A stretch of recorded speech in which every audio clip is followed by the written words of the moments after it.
the property issue that's the most concerning, because along with a house that you buy, what you also have now is a hugely appreciating asset for the following reasons. Reasons that come as a result of owning your property. You've also now bought a right to elect a local administration, your local councillors. That's true. With that, and that comes with the property. So now the largest property owners, the boomers, they have a sort of chokehold on the local administrations, the councils. Yeah.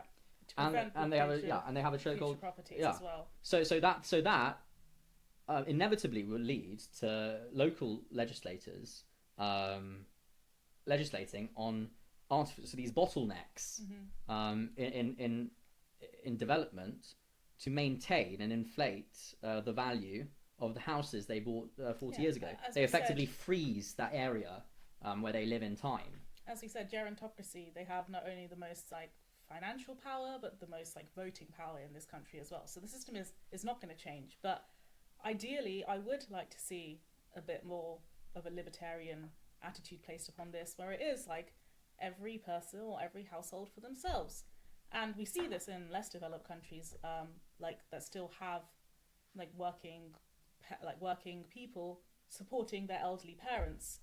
They will live in the same household. The parents, the grandparents help out with childcare, and that is a cultural attitude that we're not going to. It's not a perfect cultural setting. There are tons of interfamily conflicts and drama with intergenerational households, especially if you have lots of siblings and lots of children all under one roof. But it is a cultural norm. It doesn't. In a lot of places, whatever the arrangement. The arrangement is of course going to be prescribed by the state, but it's just the point of being conscious of the overconsumption of housing.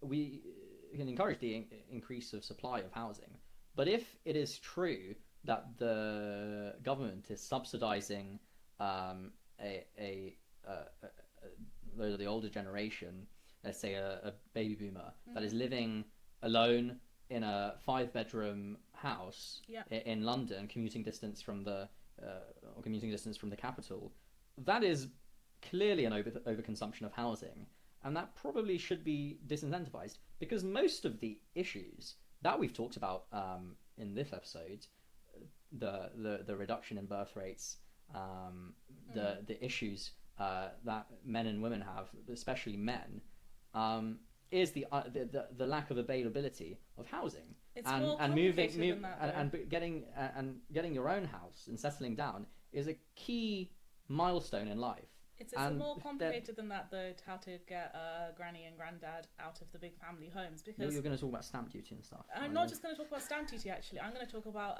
inheritance tax. Yes. In that primary properties are exempt from a lot of inheritance tax in a way that liquidating your property and downsizing isn't. So I suspect a lot of kids have told their parents, no, you need to live in this house until you die. Otherwise, we're going to have to pay thousands upon thousands of stamp duty on it. This is why we've got such a outrage reaction to Labour's recent, 1 year ago, inheritance tax changes that disproportionately affected family farms.